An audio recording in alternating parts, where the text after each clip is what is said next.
بسم أبون ودن منفس قدسن حدا أملاخ كريستوس انسامتان أسرو لسيطان سلام كونه فساو سلام قرلنا له الأملاخ زيابير فقيدو لما أنت دما بخمزة أمسالة من رخاب كن الرخاب سلز فقده ناملاخنا مسكنا نفس حيو نايلو ما أنتي أرستي تواهي بلزلو بهاقي منفساويان زولي بهاقي منفساويان مبقسي تقسي كابكالا كرنتوس مراب حمشته كافر ربعته كافر شدشته ساعة شمان تزلوي سلازي كل ساعة منتو ألاتنا بأمنة بر بمرأي كنان نملالس زلنا مو أبسقا سفيرنا خلنا كابقوي تارحوات كم زخنان فلتنا جناخه منتو ألاتنا كابسقا قعزنا مسقوي تاخن برون بهاقي ألنا تي حيلغال كابزيت وسيل لزلو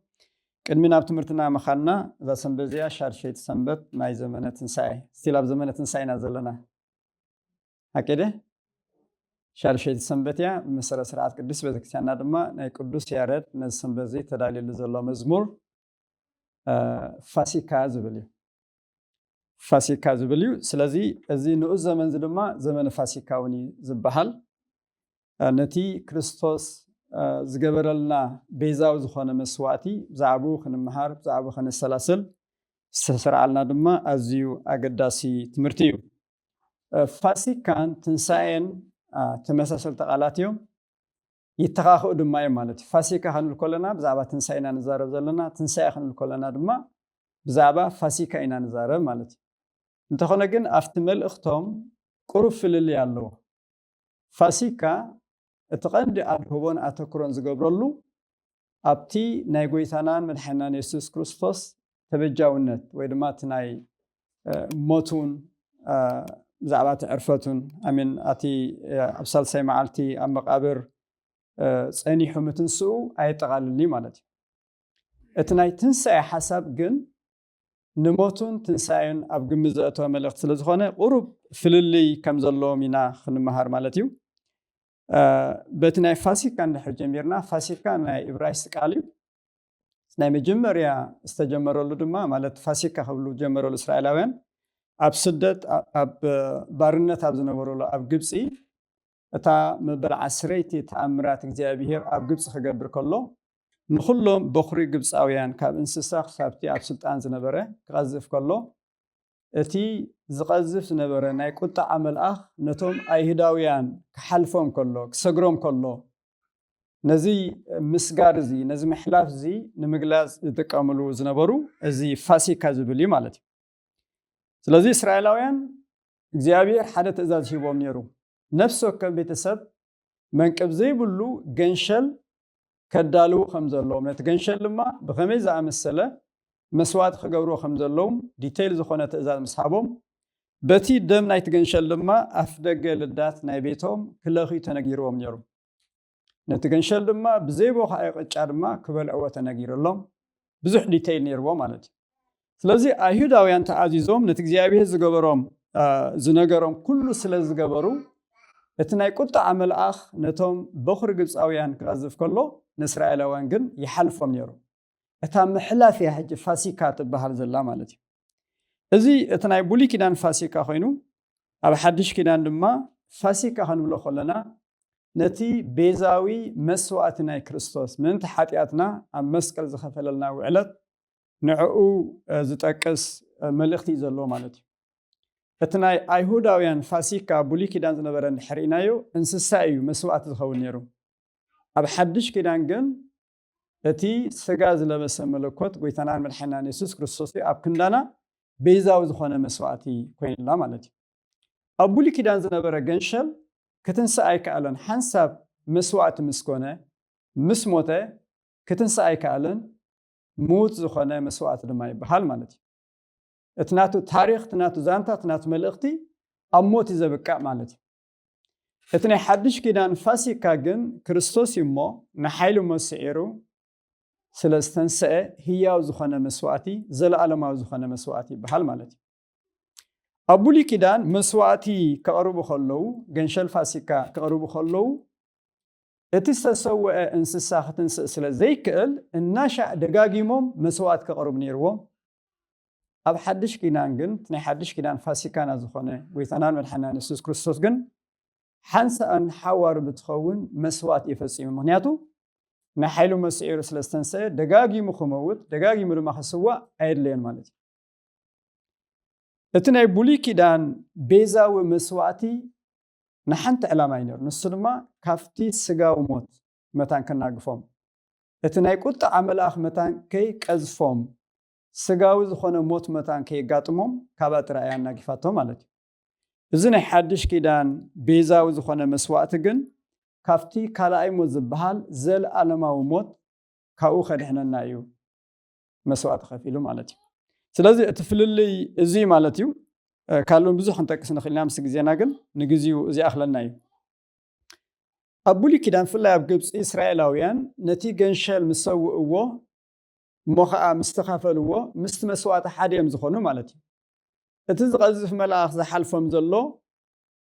اتمسواتن اتا بيتسبن حدث لزخونو سلازي نايت انسسا موت ناتهم موت تباهيل سلازي حسب لك كافتهم ايهداو بيتسب حدا بوخري خمتسوي حسب مالتي مخنياتو مستمسوي حدا سلازخونو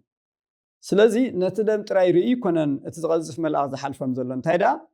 اتدم زم حلالفو ملأخت اللو مالتي سلازي نتي بيتسب توكيلو استسوء جنشل سلازلو ايو اتزغزف ملأخ انتايز قورم نيرو زحلفهم زنبرا مالا سلازي كمتي اغدينا زغسنا ايو اتناي بوري كدان جنشل مسواتي بيزاو مسواتي اموت زختم ملأختي زلو تناي كريستوس كن كساب تنسائي زخيد مخانينا خنردانخل اتي ناي بولي كدان ناي فاسيكا بيزاو نجزي ونقلتي نيرو نحدش كدان جن زل عالم أو مسواتي إمو نزل عالم دما كدحنا نازنبر هي ومسواتي مخانو متكاسو أزيا قداسيو نالباش ناومرنا خمزر الله حدا أقداس حتى قنا الله إسرائيلاويان اتناي كنت عمل أخ كيك أزفة سلازة حلفهم فاسي كايلو نحنا خي انتاي سلازة حلفنا إنا فاسي كانبل نحدش كدنا فاسي كاملتين زول حدا خافت أجد داسيخن حتى زقبأنا حتى يمالتي سلازي تناي بولي كدان قطعة كسبتاوي نيرو تملأخ بحدا ليتي أمولو قبسي زنبرة بخر انسسا بخر سبزبلن خلو كسبتاوي زخونة قطعة يو أوريدو مالتي أب حدش كدان جن حاتيات كنقبر كلنا كاب كبر أملاخينا نقدر كابجس أملاخينا نرحزلنا مالت سلازي دق قطعة ولر قطعة تباهيلنا هنا نسمه سلازي بوتانا أبدق قطعة بوتانا أبتي حوردت كوينا هنا نسنه مالت سلازي كابزو بوتازي خنقعس تدا أخوينا أقوح محرت أقوح خبرت كنكون تدا أخوينا اتيني حدش كدان فاسي كان زخونه قويتانا مدحينا نسوس كريستوس نتناتو بيزاو زخونه مسواتو مسو حبرت كلونا كخلالو مالتي نعو خن امنون كنقبلون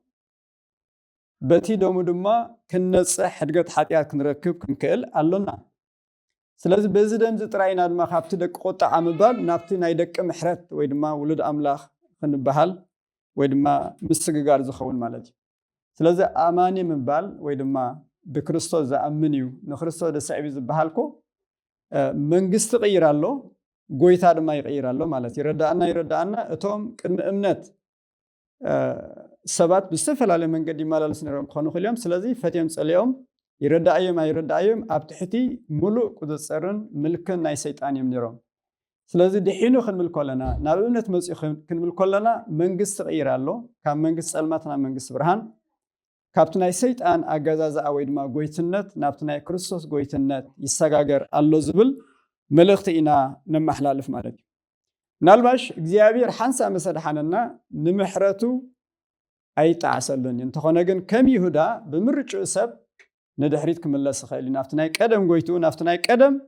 بوتو نابتي دق قطعه دق وردات منبال كملس لعل زخونه تخلو الله يو سلازي فاسيكا ناي كريستوس بمنصرت ناي بولي كدان فاسيكا ማዕረኽንደይ ዓብይን ፍሉይን ክብርን ዘለዎ ምዃኑ ምርዳእ ኣዝዩ ኣገዳሲ እዩ ምክንያቱ ነዚ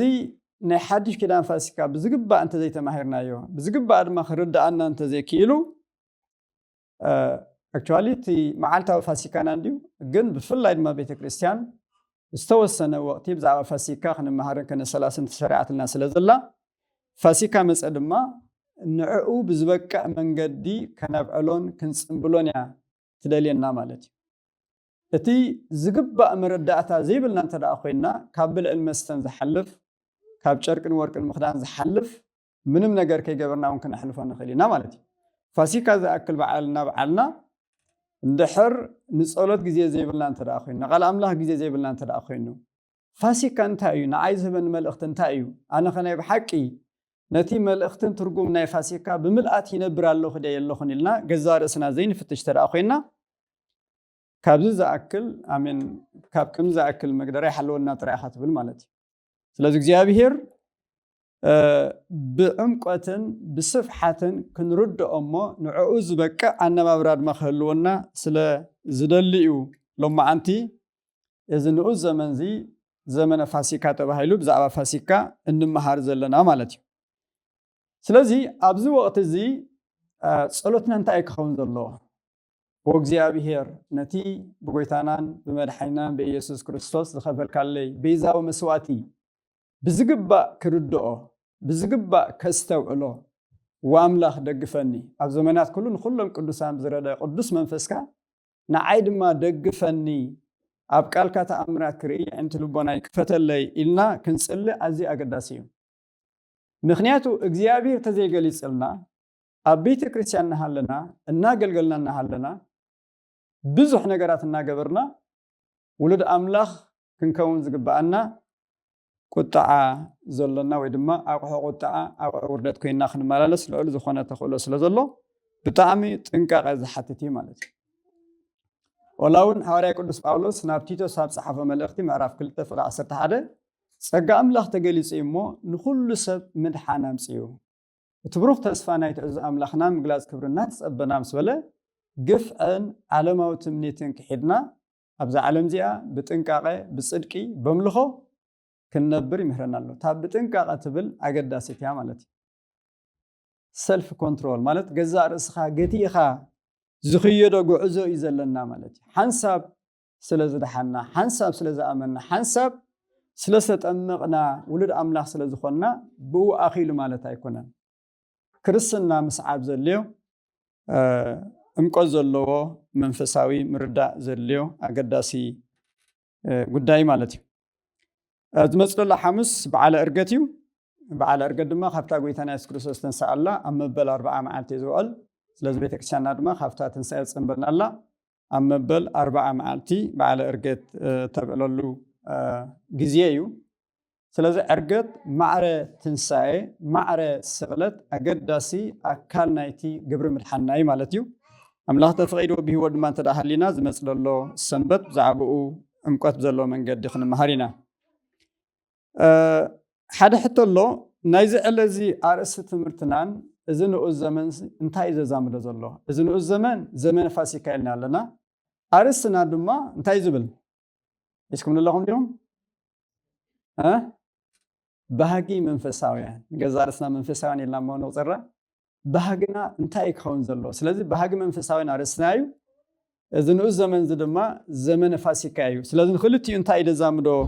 ምፍላጥ ኣዝዩ ኣገዳሲ እዩ ቅድሚኡ ግን ሓንቲ ኣብነት ክጠቅስ እየ ሓደ ግዜ ሓደ ኣቦ ካህን እናገልገሉ ከለዉ ከምዚ ኣነ ሕጂ ዝሰብኮ ዘለኹ እናሰብኩ ከለዉ ንሓደ ብሽምግልና ዕብይ ዝበሉ ኣቦ ልክዕ ከምዚ ኣቦ ኣዳ ማለት እዩ እንታይ ኢሎም ሓትዎ ሽሞም ጠቂሶም ንምፅኣት ጎይታ ተዳሊኹም ደለኹም ኢሎም ሽሞም ጠቂሶም ሓቲቶሞም እወ ብርግፅ ተዳልየ ኣለኹ ኢሎም እቶም ኣቦ ድማ ብትብዓት መሊሶምሎም ማለት እዩ እቶም ካህን ኣቦ ፍሽኽ ድሕር ምባል ሎሚ ምሸት ጎይታ እንተዝመፅሲ ማዕረኽ እንደይ ምስተሓጎስኩም ኢሎም ሓቲቶሞም ዋ ሕጉስ እየ ማለት ወላ ሎሚ ምሸት እንተዳ መፅኡ ጎይታስ ረድየ ዘለኹ ኢሎም እቶም ኣቦ ብትብዓት መሊሶምሎም ማለት እዩ ሳልሳይ ግዜ እቶም ኣቦ ድሕሪ 5 ደቂቕ ጎይታናን መድኃኒትናን ኢየሱስ ክርስቶስ ክወስደኩም ተዝመጽሲ ሕጉስ ዲኹም ሬዲ ዲኹም ስብሎም ግን ኣቦና ፍርቂ ሰዓት ወስኽኒ ኢሎ ማለት እዩ ምክንያቱ ዘሰናብሮ ጉዳይ ናይ ቤተ ያለኒ ንደቀይ ድማ ክፋንዎም ኣለኒ እተናይ ኣርቲፊሻል ስነይ ድማ ኣበይ ከም ዘቐመጥኩን ጠፊእና ኣለዋ ኢሎ ማለት እዩ ክደልይዎን ስለዚ ናብ መንግስቲ ኣምላኽ ተን ኣርቲፊሻል ገይሮም ክኸዱ ደልዮም ኣለዉ ማለት እዮም እጂ መሲልካ እንታይ ኣምፀኻ እዩ መብዛሕትና እንታይ ንኸውን ኢና ኩላህና ኣክቹዋሊ ንሕና ጥራይ ዘይኮንና ኣመንቲሲ ዋላት ዘይኣማኒ ዝበሃል ኣብ ዝተፈላለዩ ቤተ እምነት ዘሎ መንግስቲ ኣምላኽ ክተርፎ ኣይደልን ኩሉ ሰብ ብፍላይ ድማ ሞት ከም ኣምን ሞት ኩሉ ኣምን ድዩ ሲኦልን ገነትን ከም ዘሎ ዝኣምን ሰብ ኩሉ ሰብ መንግስቲ ኣምላኽ ከኣትዩ ዝደሊ ስለዚ ካብቲ ኩሉ ሰብ ድማ ንሕናቶም ኣመንቲ ዘበልና ድማ ካባና ወላ ሓደ ሰብ መንግስቲ ኣምላኽ ከም ልጦ ዝደሊ ሰብ ወላ ሓደ የለን ኩላህና መንግስቲ ኣምላኽ ንኣቱ ንደሊ ኢና ማለት እዩ ሓንቲ መዓልቲ በቃ መንግስቲ ኣምላኽ ከኣቱ እየ ምስ ጎይታ ክኸውን እየ ዝብል ናይ ኩላህና ባህጊ ማለት እዩ እንተኾነ ግን ሎሚ ምስ ጎይታ ምዃን ሎሚ ንጎይታ ምብሃግን ዳርጋ ካብ ኩላህና ዝረሓቐ ኮይኑ ኢና ንረኽቦ ማለት እዩ ሓንቲ መዓልቲ ሓደ ግዜ ምክንያቱ ብዙሕ ዝሕዘና ነገር ኣሎ ሐዋርያ ቅዱስ ጳውሎስ ግን ተዘገርም ኩሉ ግዜ ድልው ነይሩ ኣብቲ ካልኣይ ማእሰርቱ ናይ ሮማን ድሕሪ ኢናዮ መዓልቲ ምስ ነባተይ ቀሪባ ኣላ ኢሉ እስቲ ላብቲ ናይ መወዳእታ ዕለታቱስ እንታይ ደልዩ በቃ ነተን ኣብ እገለ ዝሓደኮን ባርኖሰይን እቲ ብራናይን ሒዝካ ኣሎ የምፃእ ዋላ ሞት ተበይንሉ ከም ዘሎ ዋላ ሓንቲ መዓልቲ ትኹን ሰሙን ትኹን ምስ ቃል ኣምላኽ ግዜ ክሕልፍ ምስ ጎይትኡ ክኸውን ድማ ብርቱዕ ዝኾነ ናፍቆት ከም ዝነበሮ ክንርዳእ ንኽእል ማለት እዩ ካብዚ ክንርዳእ ንኽእል ናይ ጎይታ ቀንዲ ዕላማ ናይ ሂወትና ኣብዛ ምድሪ እዚኣ ተመቺእና ጥራይ ክንነብር ዘይኮነ ትዝዓበየ ድሌትና ትዝዓበየ ባህግና ትዝዓበየ ናፍቆትና ክኸውን ዘሎ ምስ ጎይታ ምዃን እዩ እቲ ምድሓን እቲ ናይ መወዳእታ ዕላማ ኣይኮነን እቲ ናይ መወዳእታ ዕላማ ድሒና ካብ ሓጢኣትና ድሒና ምስ ጎይታ ምዃን ዝብል ሓሳብ ምዃኑ ምርዳእ ኣዝዩ ኣገዳሲ እዩ ስለዚ ምስ ኣርእስና ባህጊ መንፈሳውያን ዝብል እዩ ባህግና እንታይ ክኸውን ዘሎ ኣብዛ ምድሪ እዚኣ ተመቺእና ክንነብር ደወላስ ባህግና ምስ ጎይታ ምዃን እቲ ምስ ጎይታ ምዃን ካብዚኣ ኢና ንጅምራ ሕጂ ኢና ንጅምሮ ክርስትና ድማ ዝምድና እዩ ምስ ኣምላኽካ ተዛሚድካ ምስ ኣምላኽካ ትነብሮ እናብራይ ማለት እዩ እስራኤላውያን ኣብ ግብፅ ኣብ ዝነበሩሉ መጀመርያ ድርቂ ስለ ዘጋጠመ ንንውሕ ዝበለ ዓመታት ድማ ስእነት ስለ ዝህሉ ሲምፕል ብዝኾነ መንገዲ ኦም ናብ ስደት ናብ ግብፅ መፅየ ማለት እዩ ዮሴፍ ድማ ነቶም ብስደት ዝመፅዎ ስድራ ቤቱ ንኩሎም ኣብ ዝለምለመ ፀበቕ ስፍራ እዩ ኣስፊርዎ ማለት እዩ ዳሕራይ ግን ስደት ምዃኑ ተሪፉ ኣብ ዓዲ ጓና ምንባር ተሪፉ ናብ ባርነት ተቐይሩ ስደት ማለት እዩ ታሪክ ናይ ዮሴፍ ዘይፈልጥ ናብ ንግስነት ዝመፀ ሓደ ሰብ ስለ ዝነበረ ምኻቶም ኣይሁዳውያን ድማ ብቁፅሪ በዚሖም ስለ ዝነበሩ ግብፃውያን ብጣዕሚ ከም ትረት ኮይኖሞም ስለ ዝተሃገሮም ነይሮም ክድርትዎም ነይርዎ ማለት እዩ ዳሕራይ ንኩሎም ባሮት ከም ዝገበርዎም እሞ እንተኾነ ግን እግዚኣብሄር መደብን ሓሳብን ዝነበረ እንታይ ንግዜኡ ኣብ ግብፅ ክፀንሑ እምበር ንሓዋር ኣብኡ ክነብሩ ኣይኮነን ምክንያቱ ኣቦና ኣብርሃም ሓደ ግዜ መስዋዕት ከቐርብ ከሎ ፅዋእ ኣመራውያን ምስ መለአ ህዝብኻ ካብ ስደት ክመልሶ ዝብል መልእኽቲ ገና ከይተሰዱ ከለዉ ገና ኣቦና ኣብርሃም ኣብ ሂወት ኣብ ዝነበረሉ እግዚኣብሄር መልእኽቲ ይዎ ነይሩ ኣብርሃም ንይስሐቅ ወሊዱ ይስሐቅ ድማ ንያዕቆብ ወሊዱ ያዕቆብ ድማ ነቶም 12 ደቁ ምስ ወለደ ብድሕሪ እዩ እዚ ኩነታት ዝፍፀም ዘሎ ማለት እዩ ስለዚ እቲ ሙችእነት እቲ ሙችእ ዝኾነ ሃዋሁ ኣብ ግብፅ ዝነበረ ናብርኦም ንኩሉ እግዚኣብሄር ከኣለ ነይሩ ምክንያቱ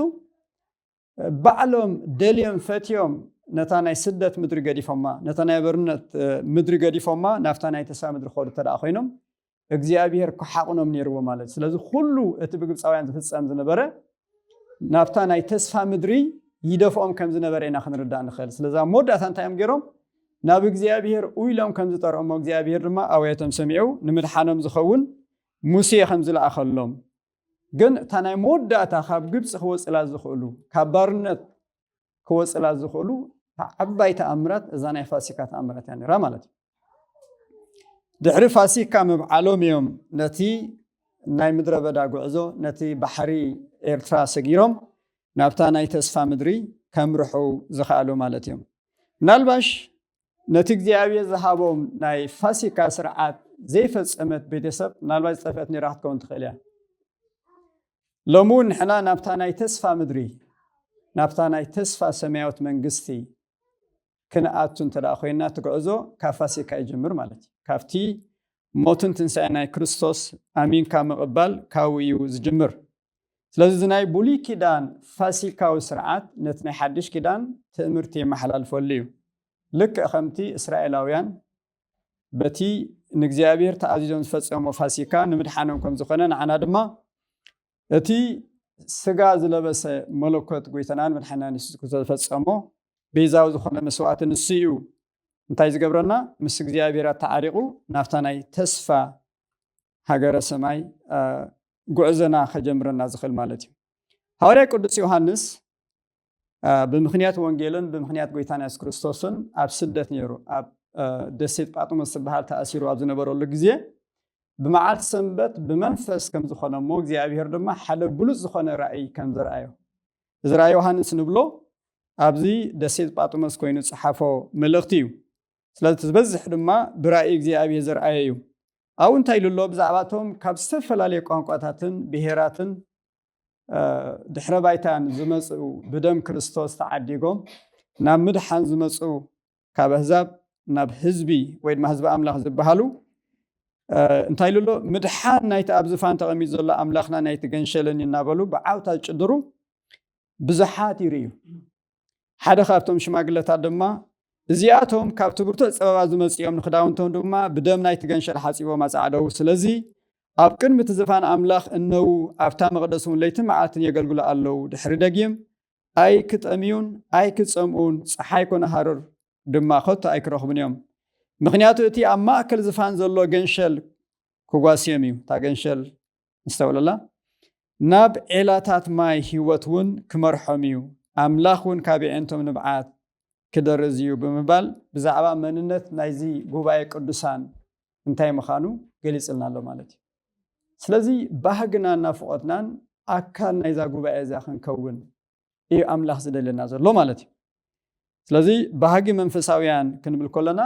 ነዚ ክብሪ ዚና ተጸውዒና እግዚአብሔር ዘይንደኽመሉ ዘይንጸምኣሉ ዘይንጠምየሉ ዘይንሓመሉ ዘይንቕንዘወሉ ሞት ዘይንሪአሉ ንብዓ ዘይንሪአሉ እግዚአብሔር ስምብራት ናይ ሓጢአት ዘይብላ ሓንቲ ቅድስቲ ሃገር ኣዳልየልና ኣሎ ማለት እዩ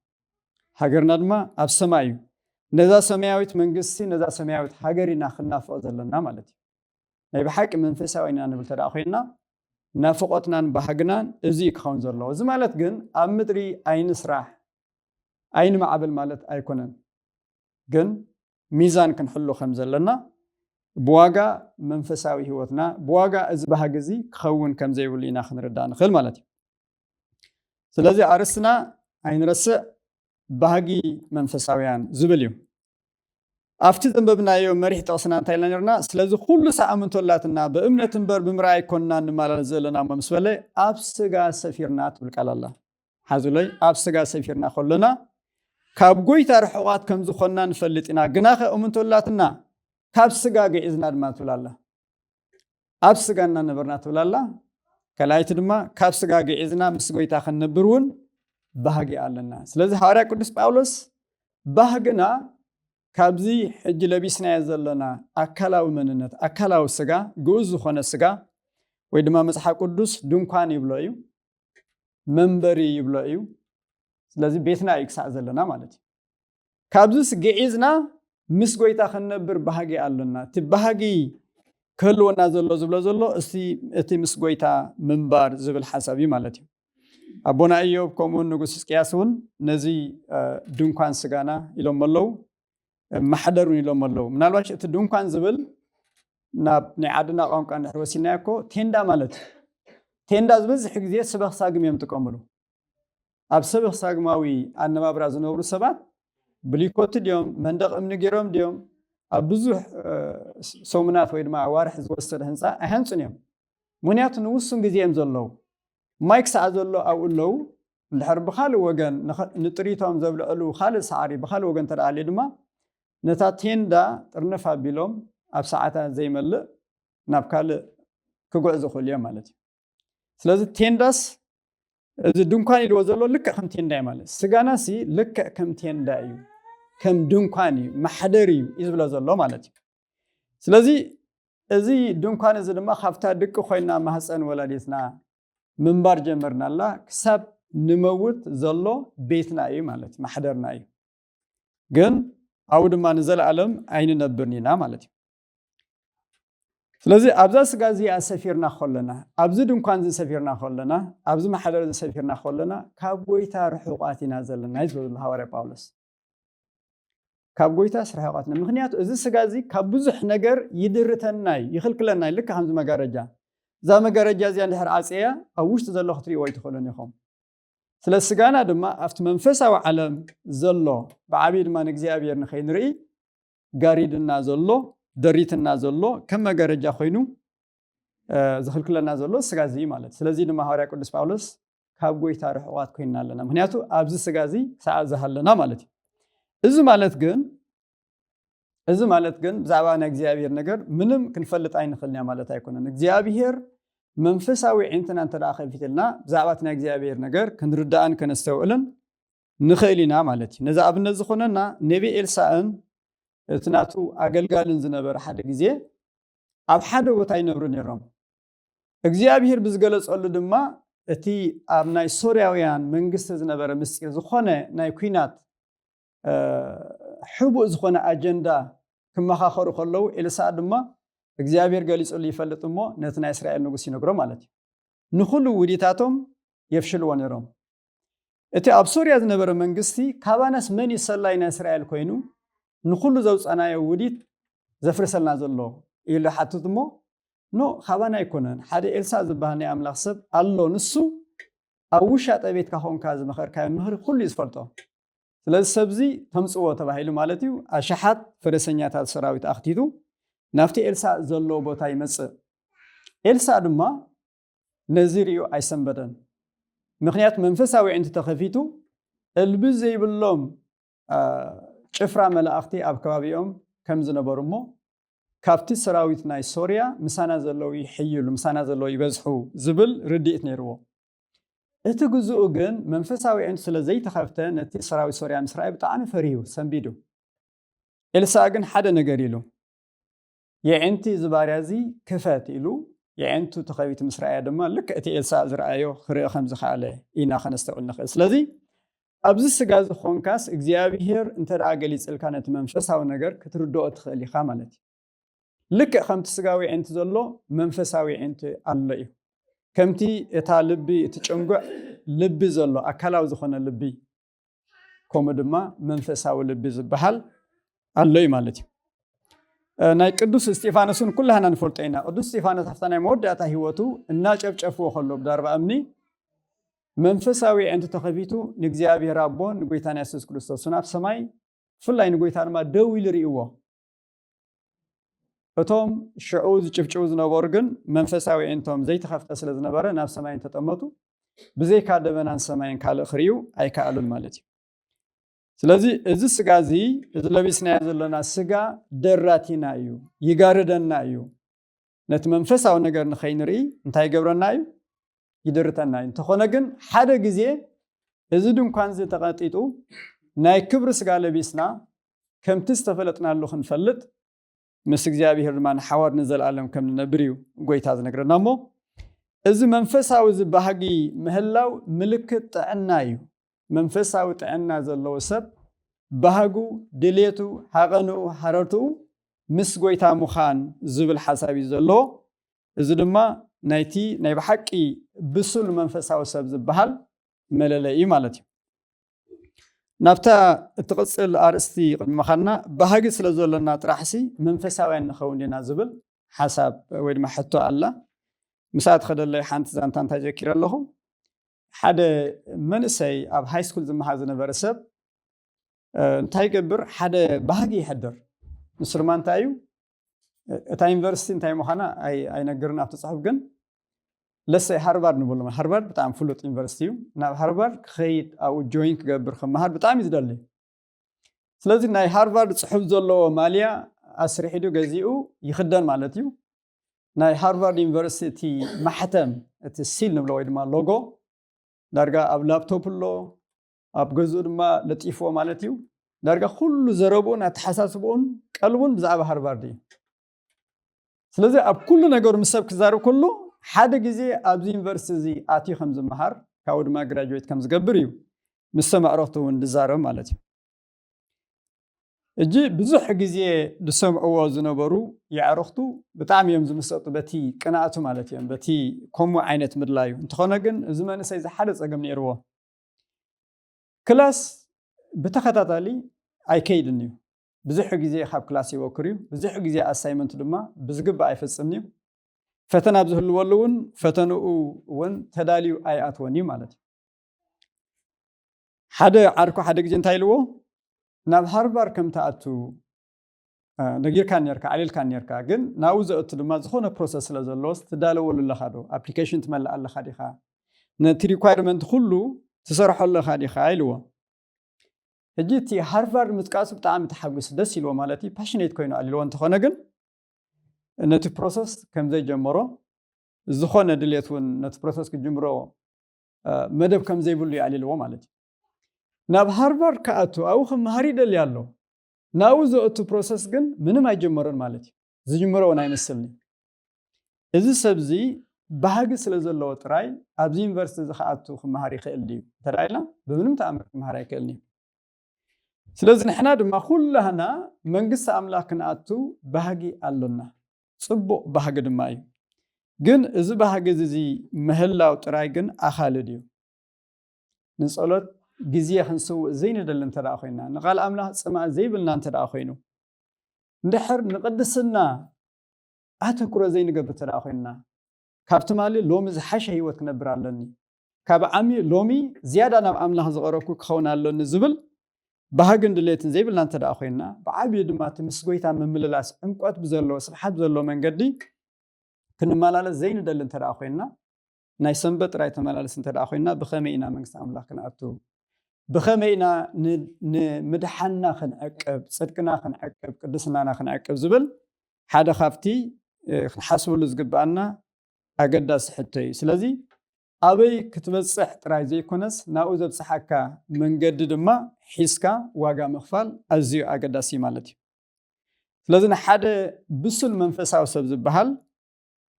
ናብ መንግስቲ ኣምላኽ ክኸይድ ምድላዩ ኣይኮነን እሱ ኣገዳሲ እኳ እንተኾነ እቲ ቀንዲ ናይ ብሓቂ መንፈሳዊ ብሱል ሰብ እዩ ዘብሎ ግን እቲ ምስ ጎይታ ምዃን ዝበህግ እዩ ምስ ጎይታ ምዃን ድማ ሎሚ እያ ትጅምር ማለት እዩ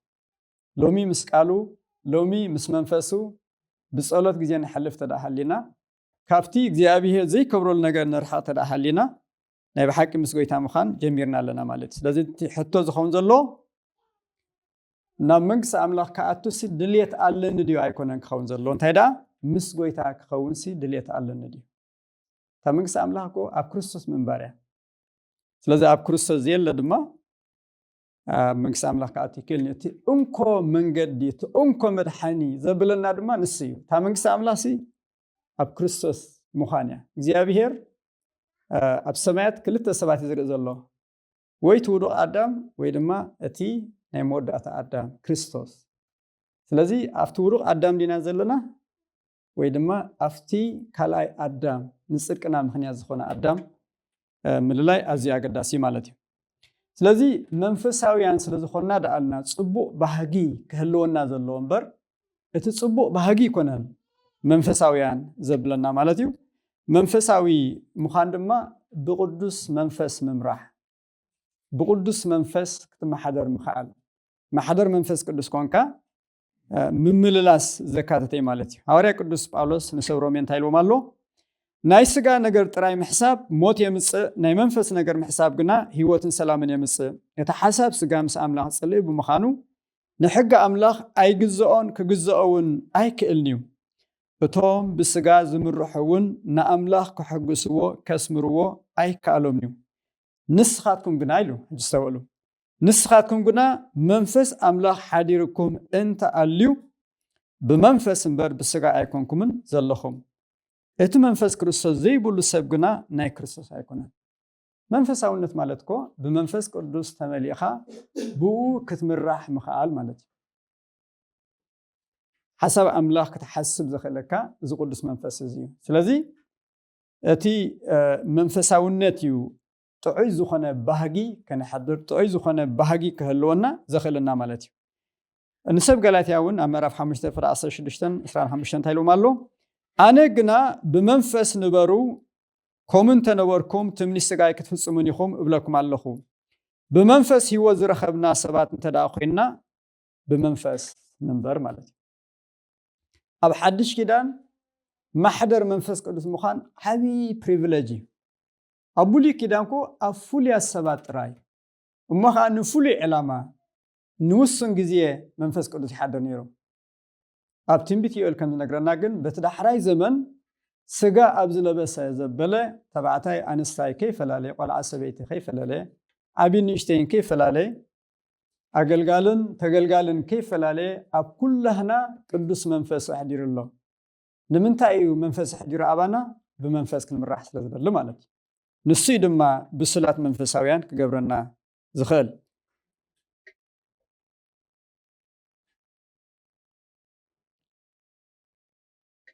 ኣብ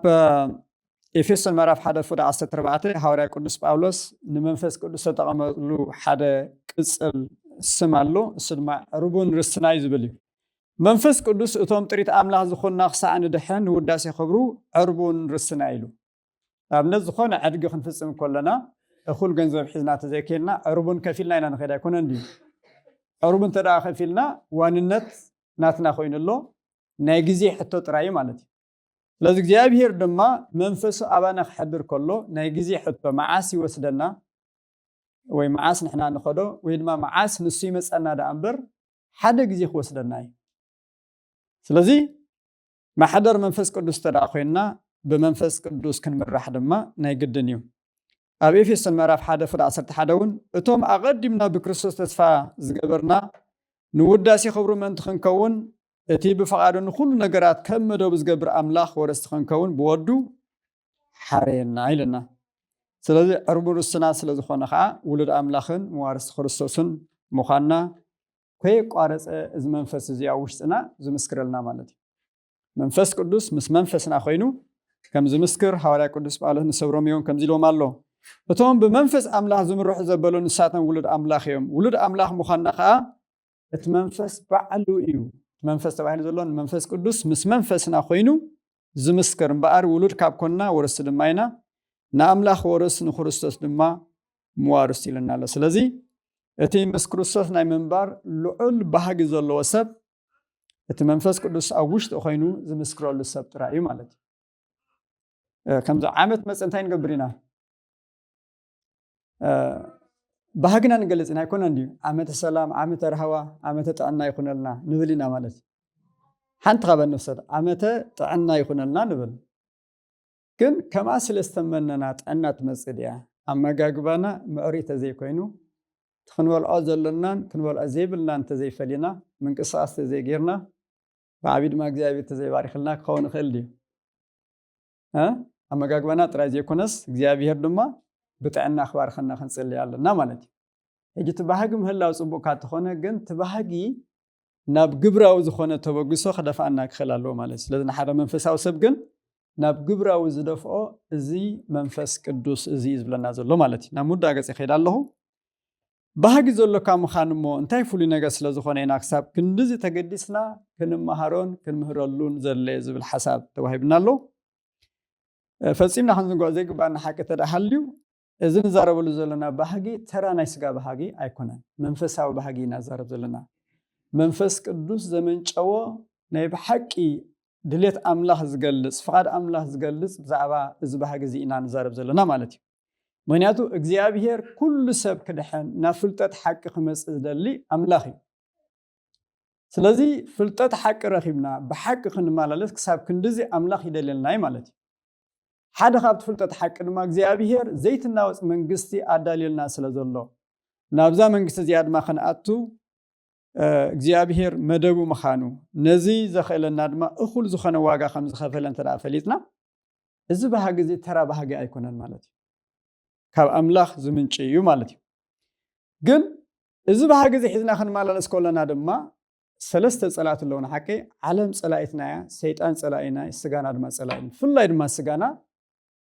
ኣምላኽ ዘይፈቀዶ ትምኒታት ኣምላኽ ዘይፈቀዶ ባህግታት እናለዓዓለ ክፍትነና ይኽእል እዩ ይትረፍ ነቲ ብስጋ ዝመፅእ ቀሊል ፈተና ብዓለም ሰይጣን ዝመፀና ሞት ዘንፀላል ፈተና እንትኾነ ንዕኡ ክንሰግሮ ዘኽእለና እግዚኣብሔር ፀጋ ይዕድለና እዩ ሓንቲ ነገር ንሕሰብ እግዚኣብሔር ሓለፋ ዓቕምና ኣይፍትነናን እዩ ዝፍትነና መሲሉ ይረኣየና እንተደኣ ኣልዩ ድማ ፀገም ኣባና እዩ ማለት እዩ ወይ ፀጋ ኣይሓተትናን ዘለና ምክንያቱ ኣብ ትሕቲ ፀጋ ዝርከበሉ ዝፋን ኣምላኽ ቀሪብና እግዚኣብሔር ንኩነታትና ፀብለ ዘብል ፀጋ ክንልምን ኣለና ማለት እዩ እግዚኣብሔር እኹል ትሩፍ ፀጋ ኣለዎ እዩ ስለዚ ቅዱሳን ሰማዕታት እንብሎም ብኸመይ እዮም ነታ ሓንትን ዘይትድገምን ሂወቶም ንክብሪ ጎይቶኦም ክብሉ ወፊዮማ እንተደኣ ኢልና እቲ እግዚኣብሔር ኣዳልየሎም ዘሎ ሰማያዊ ክብሪ ስለዝተረድዮም ባህጎም ናፍቆቶም ናብ ሰማይ ምኻድ ብሰማዕትነት ምሕላፍ ከም ሓደ ፕሪቪሌጅ ኩሉ ሰብ ክረኽቦ ዝኽእል ገይሮም ኣይሓስቦን እዮም ነይሮም ማለት እዩ ስቑኢሎም ሃንደራ ኢሎም ኣያትዎን እዮም ግን እግዚኣብሔር ፈቒድዎ ብሰማዕትነት ክሓልፉ እንተደኣ መዲብዎም ግን ዝኾነ ናይ ሞት ፍርሂ ኣይነበሮምን ማለት እዩ ንምንታይ ካብቲ ዘጋጥሞም ዘሎ መከራ ንላዕሊ ተዳልየሎም ዘሎ ክብሪ ኣዝዩ ብሉፅን ዕዙዝን ምዃኑ ብዝግባእ ስለ ዝርድዮ ማለት ስለዚ ድማ ሐዋርያ ጳውሎስ እንታይ ኢሉ ስቃይ ናይ ዘመን እዚ ነቲ ኣባና ክግለጽ ዝመጽ ዘሎ ክብሪ ከምዘይ ማዕራረዮ ኣኣምን እየ እዚ ርትዕ እዚ መትከላዊ ሓቂ እዚ ክህልወና ክኽእል ኣለዎ መሊሱ እውን ኣብ ካልኣይ ቆሮንቶስ ምዕራፍ 4:16 ስለዚ ተስፋ ኣይንቐብፅን ኢና ተስፋ ኣይንቐብፅን ኢና ዝበሃል መዓስ እዩ ተስፋ ዘቐብፅ ምስ ኣጋጠመካ ኣይኮነን ድዩ ብተስፋ መሊኻ ከለኻ መቸም ተስፋ ኣይቀብፅን ኣይትብል ኒኻ ንተስፋኻ ዝፈታተን ኩነታት ከጋጥመካ ከሎ ግን እንታይ ክትብል ትኽእል ኢኻ ስለዚ ተስፋ ኣይቀብፅን እየ ስለዚ ሐዋርያ ጳውሎስ ስለዚ ተስፋ ኣይንቐብፅን ኢና ብግዳም እኳ ግዳምና እኳ እንተመሃመነ ብውሽጥና ኣብ ፀፅባሕ ንሕደስ ኢና እዚ ቀልጢፉ ዝሓልፍን ፎኩስን ፀበባና ከዓ ካብ ኩሉ ዝበልፅ መዘና ዘይብሉ ዘለኣለማዊ ክብሪ የዳልወልና እዩ ኢሉና ኣሎ እግዚኣብሔር ኣምላኽና ዝተመስገነ ይኹን ስለዚ ናይ እግዚኣብሔር ባህጊ ምስኡ ክንከውን ኣብቲ ክርስቶስ ዘለዎ ክንከውን እዩ ዝደልየና ማለት እዩ ኣምላኽሲ ይብህገልና እዩ ኮይና ንብል ዘለና ንሕና ድማ ነዚ ነገር እዚ ክንብህጎ ከም ዘለና ብረድኤት መንፈስ ቅዱስ ድማ ይከኣል ምዃኑ ኢና ክንሓስብ ዝግባአና ማለት እዩ ናይ መወዳእታ ሕቶ ናይዚ ባህጊ እዚ ዕብየትን ኣገዳስነት ክሳብ ክንዲዚ ዝዓዝዝ ዝገብሮ ግን እንታይ እዩ ንሕና ኣዝና ስለ ዝደለና ጥራሕ ድዩ ክሳብ ክንዲዚ ዓብይን ኣገዳስን ዝገብሮ ዝብል ሓሳብ ኣሎ ምናልባሽ እቲ ንሕና ነገር ብጣዕሚ ኢምንቲ ምስቲ ናይ እግዚኣብሔር ኣብ ሂወትና ዝሰርሖ ስራሕ ማለት እዩ ስለዚ ጎይታና ነዛ ተስፋ እዚኣን ነዛ ባህጊ እዚኣን ክትህልወና ክንነብራ ብጣዕሚ ዝደሊ ማለት እዩ ምክንያቱ ጎይታና የሱስ ክርስቶስ ሰማያዊ ክብሪ ገዲፉ ናብዛ ምድሪ እዚኣ ክመፅእ ዘኽኣሎ ስጋና ለቢሱ ንምድሓና ቤዛዊ ዝኾነ መስዋዕቲ ክስውእ ዘኽኣሎ ኩሎም ሓጢኦም ክብሪ ኣምላኽ ስኢኖም እዩ ዘለና ኣይኮነን ድዩ ክብሪ ድሰኣና ህዝቢ ኢና ነርና ማለት እዩ ሐዋርያ ቅዱስ ጳውሎስ ድማ ንሰብ ቆሮንቶስ ተስፋና ኣብዛ ምድሪ እዚኣ እንተደኣ ኮይኑስ ካብ ኩሉ ሰብ እነደንግፅ ምኾንና ነርና ኢሉ ማለት እዩ ስለዚ ተስፋኻ ዕላማኻ ባህግኻ ኣብዛ ምድሪ እዚኣ ጥራይ ምግባር ካብ ኩሉ ሰብ እተደንግፅ ዝገብረካ ብፍላይ ድማ ከም ክርስቲያን ማለት እዩ ስለዚ ካብዛ ምድሪ እዚኣ ዝሓለፈ ተስፋ ዕላማን ከም ዘለና ናብዚ ዕላማ እዚ ድማ ክእትወና ዝኽእል እቲ ቤዛዊ ዝኾነ መስዋዕቲ ክኸፍለልና እዩ ጎይታና መፅኡ ማለት እዩ ስለዚ ጎይታ እውን ነዚ ነገር እዚ ይደልየልና እዩ ኣብ ቀዳማይ ተሰሎንቄ ምዕራፍ 5:10 ብሂወት እንተለና ወይ እንተሞትና ምስኡ ሓቢርና ብሂወት ምእንቲ ክንነብር ኢሉ ክርስቶስ ምእንታና ሞተ ኢሉ ክርስቶስ ምእንታና ዝሞተ ሕድገት ሓጢኣት ረኺብና ንዘለኣለም ምስኡ ክንነብር እዩ ናይ መወዳእታ ዓላማ ምስ ክርስቶስ ምንባር ናይ መወዳእታ ዕላማና ሂወትና እዩ ማለት እዩ ስለዚ ነዛ ክብሪ እዚኣ ድማ ከቢድ ዝኾነ ዋጋ ከፊልና እዩ ኣብቲ ናይ መወዳእታ ጎይታና የሱስ ክርስቶስ ጸለየ ምዕራፍ 17 ወንጌል ዮሃንስ እንታይ ኢሉ ኣሎ ወኣቦይ ቅድሚ ምስራት ዓለም ኣፍቂርካኒ ኢኻ እሞ እዞም ዝሃብካኒ ሰባት ነቲ ዝሃብካኒ ክብረይ ምእንቲ ክርዩስ ኣብቲ ኣነ ዘለኽዎ ንሳቶም እውን ኣብኡ ምሳይ ክህሉ እደሊ ኣለኹ ኢሉ ጎይታ ኣብቲ ሰማያዊ ክብሩ እጃም ክህልወና ብፅሒት ክህልወና ጸሊልና ማለት እዩ ኣብ ምድሪ ከሎ ስለዚ ጎይታስ ኣብኡ ክንህሉ እዩ ዝደልየልና ዘሎ ማለት እዩ ካልእ እውን ኣብቲ ምዕራፍ 14 ፍቅዲ 2-3 ወንጌል ዮሃንስ ኣብ ቤት ኣቦይ ብዙሕ ማሕደር ኣሎ እዚ እንተዘይህሉስ ነገርኩም ነይረ እንተኾነ ግን ስፍራ ከዳልወልኩም እኸይድ ኣለኹ እሞ ምስ ኣዳለኹልኩም ተመሊሰ መፅእ ክወስደኩም እየ ዝብል ቃል እውን ኣለና ስለዚ ነቶም ዝስዕብዎ ነቶም ብፍቅሪ ዘገልግልዎ ደቁ እግዚኣብሔር እዚ ተስፋ ዝሂቦም ኣሎ ምስኡ ንሓዋሩ ክነብሩ እቲ ዘገልግለኒ ድማ ኣብቲ ኣነ ዘለኽዎ ኣብኡ ክኸውን እዩ ዝብል እውን ናይ ወንጌል ዮሃንስ ምዕራፍ 12 ፍቅዲ 26 ኣለና ሐዋርያ ቅዱስ ጳውሎስ እውን ነቶም ሰብ ተሰሎንቄ 3 ሰሙን ምስ መሃሮም ድሕሪ ከቢድ ዝኾነ ፈተና የጋጢሞም ነቶም ብከቢድ ፈተና ዝሓልፉ ዝነበሩ ኣብ ተሰሎንቄ ዝነበረት ማሕበር በቲ ዘጋጠመን ፈተና መታን ከይሰናበዱ ዘልሓጥ መታን ከይብሉ ንድሕሪት መታን ከይምለሱ እንታይ ልዩ ሚዒድዎም ጽሒፍሎም ኣምላኽ ነቶም ብኢየሱስ ዝደቀሱ ምስኡ ከምጾም እዩ እቶም ብክርስቶስ ዝሞቱ እውን ቅድም ክትንስኦም ድሕሪ እዚ ንሕና ብሂወት ፀኒሕና ዘለና ንምቕባል ጎይታ ኣብ ኣየር ምሳታቶም ሓቢርና ብደበና ክንላዓል ኢና ከምኡውን ንሓዋር ምስ ጎይታ ክንነብር ኢና ደጊም በዘን ቃላት እዚአን ሓድሕድኩም ተጸናንዑ ኢልና ኣሎ ኣብ መከራ እዮም ዘለው ኣብ ከቢድ ዝኾነ ስደት እዮም ዘለው ስለዚ ክጸናንዑሉ ዝኽእሉ እቲ ናይ ጎይታ ምምፃእ መፂኡ ክወስደና ዝብል ሓሳብ ምዃኑ ኢና ክንርዳእ ንኽእል ማለት እዩ ናይ መወዳእታ ሓንቲ ኣብነት ጠቅስመ ክወድያ ሓደ እነፍቅሮ ሰብ ወይ ድማ ነፍቅራ ሓብቲ ቤተሰብ ክኸውን ይኽእል ዓርኪ ክመፀና ከሎ እንታይ ኢና ንገብር ኣብ ገዛና ብጣዕሚ ነፍቅሮ ንፈትዎ ነታ መዓልቲ እቲኣ ብባህጊ ኢና ንፅበያ ኣይኮነን ድዩ ቤትና ነቲ ጋሻና ዝምችእ ጌርና ነዳልዎ ማለት እዩ እዚ ፀራሪ እንድሕራሊ ነፀራሪ ምግቢ ንሰርሕ ንዕኡ ዝዓርፈሉ ቤት ነዳሉ ዋላ ሕፅብ ከሎ መሊስና ነቲ ዝድቅሰሉ ንሓፅቦ ሓፂብና ብዙሕ ነገር መቸም ንገብር ብዓብዩ ድማ ነታ መዓልቲ ብሃንቆታ ኢና ንፅበያ ማለት እዩ ወይ ድማ ንሕና ናብ ሓደ ስፍራ ተዓዲምና ክንከይድ ከለና ብክብሪ ንዝዓደመና ፈታዊና ኣፍቃሪና ዝኾነ ሰብ ተደኣ ኮይኑ ነታ መዓልቲ ብሃንቆታ ኢና ንፅበያ ኣይኮነን ድዩ እቲ ናይ ሰብ እሞኻ ግዝያዊ ዝኾነ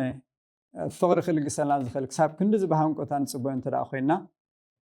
ነቲ ናይ ጎይታ እሞኻ ናይ ዘለኣለም መፍቀሪና እዩ ገና ፀላእቲ ከለና ዘፍቀረና ጎይታ ደኣ እሞ ማዕረ ክንደይ ንምፃቱ ብባህጊ ዘይንፃበበ ዝብል ሓሳብ ሓደ ካብቲ መወዳእታ ክገድፈልኩም ዝደሊ ኣገዳሲ መልእኽቲ ማለት እዩ ስለዚ እግዚኣብሔር ወልድ ጎይታና መድሓኒና ኢየሱስ ክርስቶስ ንዓና ንድኹማት ሓጥኣን ፍጥረቱ ምስኡ ክንነብር ብሂጉና እንተደኣ ኮይኑ እሞኻ ኩሉ ዋጋ ዝኸፊልና እንተደኣ ኮይኑ ንሕና ግን ምስኡ ንምንባር ባህጊ ዘይብልና እንተደኣ ኮይንናስ ጎይታ እንታይ ክስምዖ ኩሉ ዋጋ ከፊሉ ፃሙኡ ዳ ምንታይ ክኸውን ንስኮ ወላ ሓንቲ ዝርብሖ ረብሓ የለን ግን ንሕና ክንርባሕ ስለ ዝደልዩ ክሳብ ክንዲዚ እግዚኣብሔር ዋጋ ከፊሉልና ዘሎ እሞ ናይ መወዳእታ ሓሳብ ጠቂሰ ክውድየ እምበኣር ርእስና ንመርምር እሞ ባህግና ነፀብቕን ንፈውስን ለካሚና ዘይኮነስ ጠቃሚና ባህጊ ንምረፅ እዚ ንዛረበሉ ዘለና ባህጊ ኣብቲ ዘለኣለማዊ መፃኢና ኣዝዩ ሓያልን ወሳንን ተራኸም ዘለዎ ኣይንዘንጋእ በቲ ስጋናን ዓለምን ሰይጣንን ኣብ ውሽጥና ዘእፍርዎ ከንቱ ባህግታት ኣይንታለል ነቲ ናይ ጎይታና ናይ ቅዱሳን ባህግታት ብምምራፅ ደኣ ንድሕነትና ንለብም ለና ፀጋ ጎይታና ኢየሱስ ክርስቶስን ፍቅሪ ኣምላኽን ሕብረት መንፈስ ቅዱስን ምስ ኩላህና ይኹን ሰማንያ ቃል ኩሉ ኣብ ልብና ይሕድሮ ከምቲ ዝተምሃርና ይኹም ኮይንና ክንነብር እግዚኣብሔር ፀጉ ይደግፈና እግዚአብሔር ባርኩም